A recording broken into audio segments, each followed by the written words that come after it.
Pastor had mentioned about how we are the priest, I am the priest of the house. That puts in a responsibility of bringing offering, the first fruit of our house to the Lord. First thing of the day, together as a family, to give it to the Lord.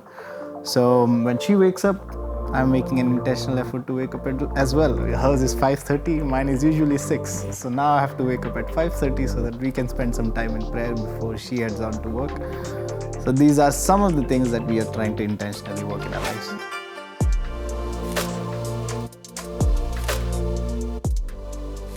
Hello, welcome to The Grind. In the show, I chat with different people and we discuss the heart of the message series our church is going through and practical applications for our faith in everyday lives. Now, in this season, we've been going through a series on marriage, and I had a chance to speak to Aki and Enoch, and it was a really, really great conversation with them. They were sharing the challenges and blessings that come with, being married and how they're navigating that, and the importance of being formed by scripture and not by culture. And we discussed a lot more as well, and it was a really, really great conversation. I enjoyed it, and I know you will too. So let's just jump right in. Hey Aki, hey Enoch. Really glad that we're able to have this time just to chat and really also to share how we've been influenced and impacted by the series that we're going through at ICA. We're going through the marriage series, the 7 stories of marriage specifically. And marriage is one of the core pillars at ICA. And so, anything from the series so far that has really spoke to you or impacted you personally? Yeah, it's so good to see how there's a good emphasis on marriage, and it not only speaks to couples, but also those who are like engaged or like dating or even single, getting into the season of marriage or the prep that they want to do for that.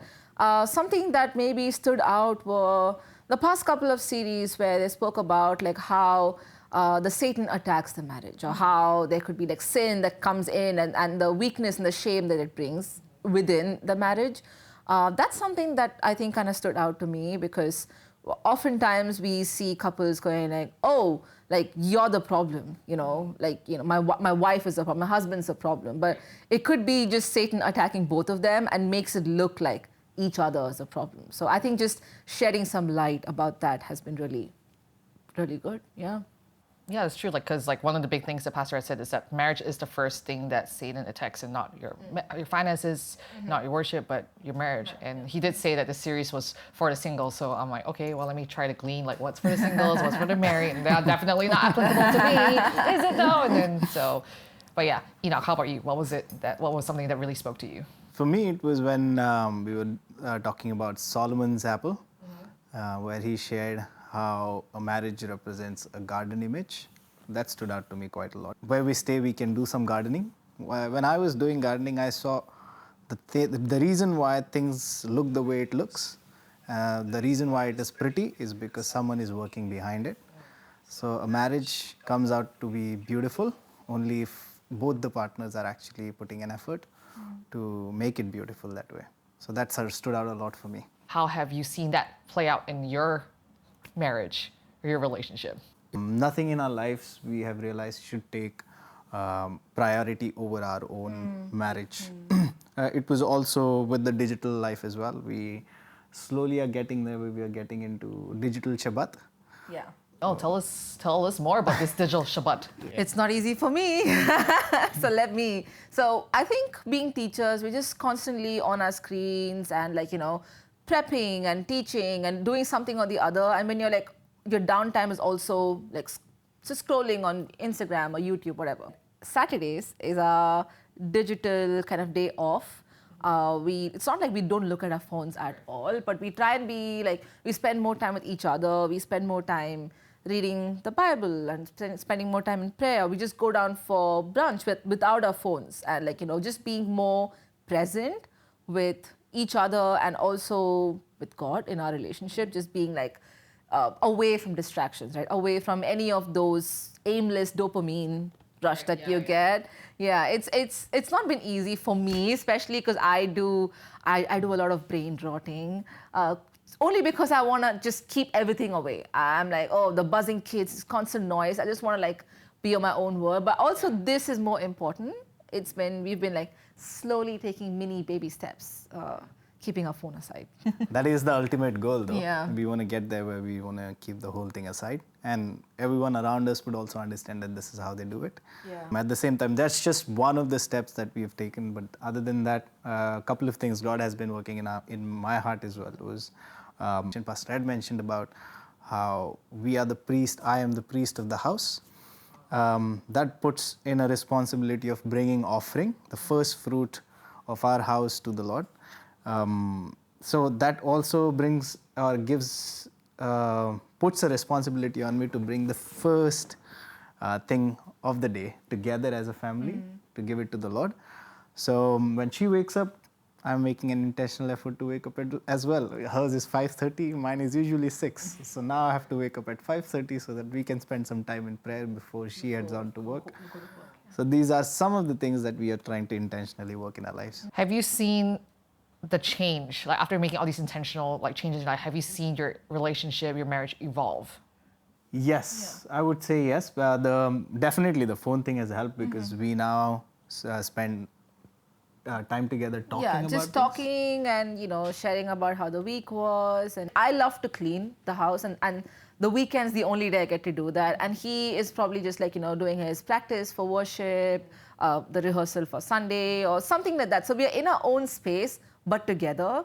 Like, I want him next to me all the time. Like, don't come and offer help because I don't want your help. I want him to be around just so I don't feel like I'm doing everything by myself. So I'm like moving and cleaning and, doing some stuff on a Saturday afternoon. And he's just like probably reading a book, or he's more present. And that changes a lot.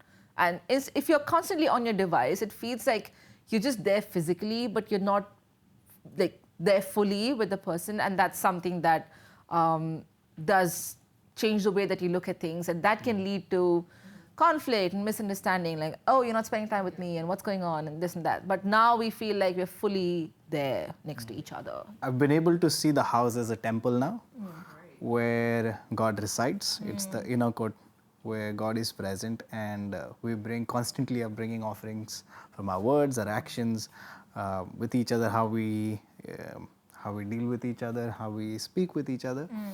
All of this has become an act of worship, which is not what we were, I think, 2-3 years back. Yeah. It has all transcended from just being a married family to something more pleasing to the Lord. So it's transcended beyond something. So now we are, I think, way more present in the presence, and it helps us understand a lot of situations together with God's guidance. I mean, it's so important to put God at the center of your relationship, which is what you're clearly doing, to be intentional to create space for the Lord to speak to you. But also, most importantly as well, is like, how are you guys doing individually with your own walk with the Lord? Because I suppose sometimes in a marriage, maybe like the wife might be too dependent on the husband, and it's like, okay, you just tell me what to do, and then the husband also like, oh, it's all the wife, and let me just follow what she does. And I think it's just really beautiful that you guys have that separate, own time with the Lord, but also together as well. And I think that really makes a relationship strong. It's also helping us to get to a place where we can share what we are struggling with in terms of sins as well, where we can talk to each other, saying that this is what I'm actually struggling with inside, and would you pray with me for this? And then we spend time together on that. So, or we at least uphold each other in that specific area where I am praying for her, saying that, Lord, she needs help with this, and she's praying for me. So that's been a beautiful part. And I think it's taken time. Like Enoch said, we were not like this initially when we got married. I think you enter marriage with some weird, fancy, dreamy expectation that, oh, this is how it's going to be. And, growing up watching like movies or seeing other couples who have this super, maybe like definitely a good marriage, but it maybe not a deep-rooted one. The first few years, like maybe the first year was not the easiest. And over time, just understanding the biblical way, the scriptural way of like, what's a man's role, what's a wife's role, and truly understanding that and applying it in our marriage, I think that's made it even more like meaningful and much more like, I can say that I'm more in love with him now than I met him and I got married to him. Oh. And I hope it just keeps going like more and more and more. I hope so too. It's the same for me. Good answer, Enoch. So you guys have been married for how long now? 4 years. 4 years. Gonna be 5 years. The fifth yeah, year for us. 5th year now. So I suppose like you're I guess your image of relationships has evolved over time, right? Even Yes. like pre-marriage and during marriage too, right? Yeah. So Yes. what have you seen has been the biggest change for you when it comes to like how marriage should look like or a relationship should look like? For me, I think it has to be raw, but then this rawness has to be rooted in the Lord. Um, what some people might misunderstand with this is that it has to be raw, which means you will just fight when there is a fight. That's not intentionally that's not what I mean by saying that. I mean to say it has to be rooted in the Lord, and from there it has to grow into very raw nature. You don't have to fake how you are with each other. So like anywhere. organic. kind of Yeah. deal. Yes. Yeah. I see this was a struggle for me personally because growing up in ministry and seeing all the families that are pastor families, I see them to be ideal families. So, yeah, if I may call Like that. role models, look up to those Yeah, kind of, right. But then we tend to forget that they've been together for a long time, and that may be the reason why. And God working in their hearts might be the reason why the way they look, the way they are right now. But for me, it was now as soon as we got married, we have to be that ideal family the next day, Right. which didn't work out well. Then we had to break it down. I Yeah. had to break my expectations down. Then I got to go raw with the word, and now we are evolving with that. Yeah, I think yeah. it's bringing your own expectation into it. While he expected rawness, I expect a lot of like understanding and patience and conflict management. Like how do we do all of that? And we brought in our own baggages into this space of being married. And it wasn't easy. The first, like again, going back the first few months of the first year of being married, he had a different version of something in his mind and I had a different expectation. Though we spoke about expectations before we got married, it just didn't align as much. And I think eventually, communication became a key part and we would learn to express without like getting angry or, getting like, blaming one another, be like, oh, you did that, I did that. And him understanding and me also putting down my guard and being like, okay, this is what he expects for both of us. And maybe there's an intention behind that. So truly communication is what made our marriage more smoother. And not being like, oh, mind reading each other. He knows, I know. Yeah, not doing that because that doesn't help. And not as a silent treatment help too. Just letting time heal. And that's the time where I think the Satan's like working its best, making you go far away, not letting you have meals together or pray together or, even come back to bed together. It's like, oh, put that space between each other. That didn't work so well. And we could see that the first few months of our marriage, our prayer life would be like low. We've gone not praying for 3 or 4 days. And that wasn't healthy because we were fighting. You mean as in like praying together? Together. Yeah. Okay. Yeah. Just like a family prayer, like, So I'm just gonna pray on my own. You go pray yeah, in that you corner. go pray. Yeah, it was kind of like And they used to be usually on Saturdays and Sundays. Weekends, The weekends would be the weekends. big ones because I am serving in the church, and that would become. Then I would carry forward the same thing to the Sunday service. So yeah, we've gone to like church, not talking to each other the whole time, just sitting next to each other, but no conversation. Oh, and it's a long journey from where you guys live, so it's Yeah. But not so much in Hong Kong, though. I mean, okay. Hong Kong's been a blessing. The fact that, the church we are a part of now, ICA, focuses a lot on marriage as one of the strongest factor in how the church is. And before we came to Hong Kong, oh, wow, no conversation. So how long were you married for when you were before Hong Kong? 2 years. Second anniversary was in Hong Kong. Oh, Yeah. okay, so Yeah, about like so a, it's just year, like a about year, a yeah, year and a bit. like- Okay. Yeah. A year-ish, a little over a year, yeah. So I suppose married life in India was very different from married life in Hong Yes, Kong. yes, definitely. It Yeah, was new with a lot of change, and Yeah. then we were busy as well. yeah. Quite Yeah, a lot. because it's like culture shock and you're away from family as Yes. well. Yeah. As We a- moved to a new city, Yeah, so like no it's- friends, and Yeah. church was new, and jobs were new, and Right. yeah, a lot of change that first year. because both of you come from very different families, right? Yeah. And both of your families have probably different views on marriage as well. So have you brought that into your own like relationship as well, like subconsciously? Yes. Yes. Yes. I'd love to hear a little bit more about that. Like, so what was it?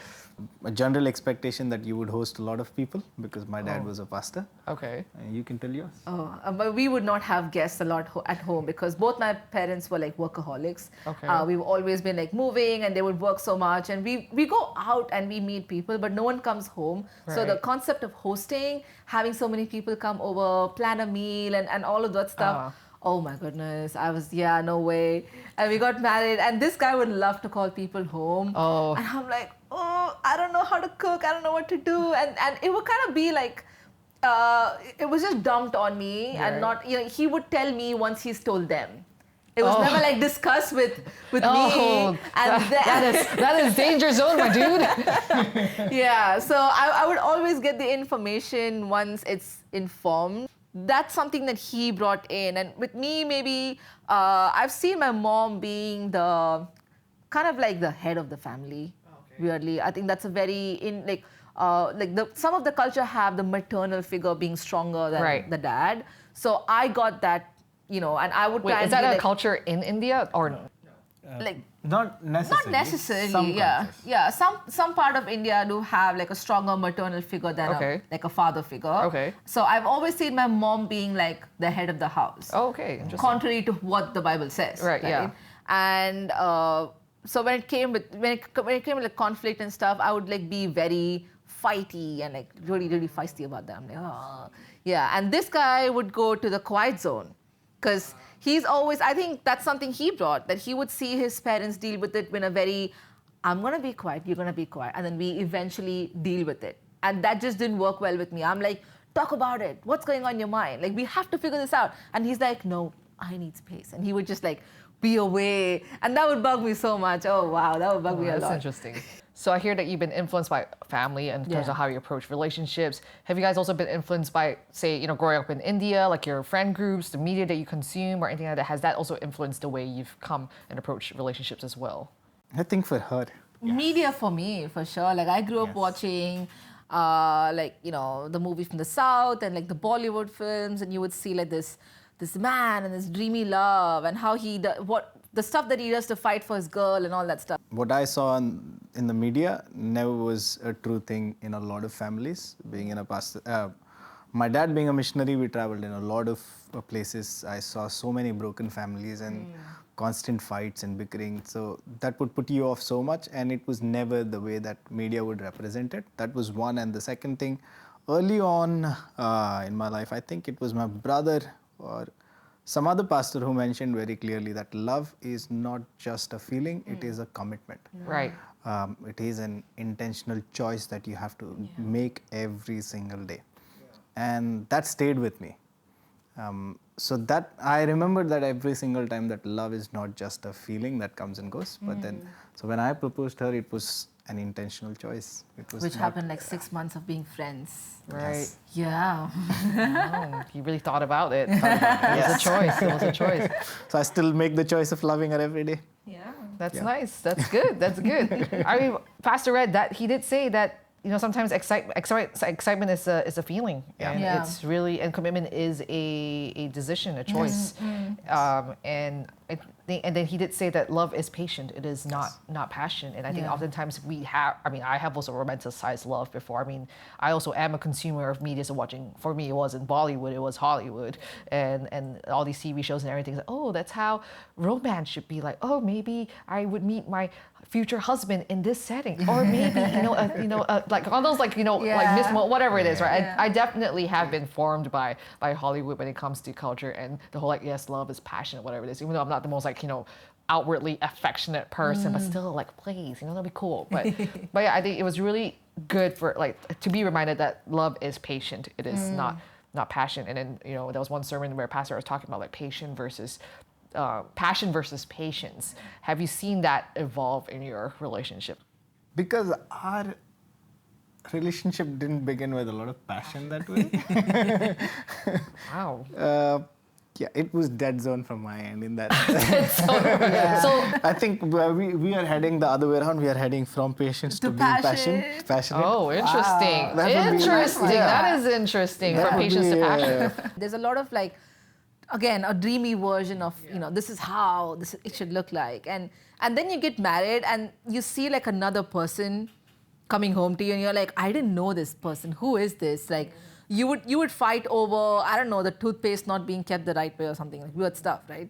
And then I think it does evolve into being more understanding and letting each other know that, you know, you're there for each other, communication, all of that leads to a more patient kind of like a form of love and not the wild kind of like passionate, yeah. This has been really, really cool conversation, just like getting to really hear how you guys have been approaching your relationship. It's a lot, you know, that I learned as well. And the fact that, you know, I think what you share about, you know, your relationship starting with patience, I was like, wow, that's really something you never really hear these days. Yeah. The bottom line is like, you know, from this series, I think Pastor Red's heart is really like letting Jesus be Lord of our lives. Yeah. Married or, you know, single, is Jesus Lord of our lives. And I think that's something that I also need to check my heart each day as well. And I'm sure it's something that you also have, like, seek the Lord as well. It's like, are we putting you Lord of our marriage? And like, yeah, are we being formed by marriage, formed by scripture or culture? And most importantly, like, yeah, if a relationship is just based on like passion, it's not going to last. And key thing is patience as well. Patience, like what does Pastor Red say? Like, love is important, but we can't have love when we don't have patience. So yeah, and I know that patience is something that the Lord is also working in my heart too. I think living in Hong Kong definitely. Yeah. I think women yes. just need extra patience because Yes. we have so like, multitasking tabs in our Yeah, head. yeah, I know. So many things open and you're like, gotta do this and gotta do that. I think patience doesn't come very easily. Yeah. And also living in a place like Hong Yeah, Kong. yeah. So, anyways, this was a really great conversation. Thank you so much for your time. And Thank you so thanks, much. guys.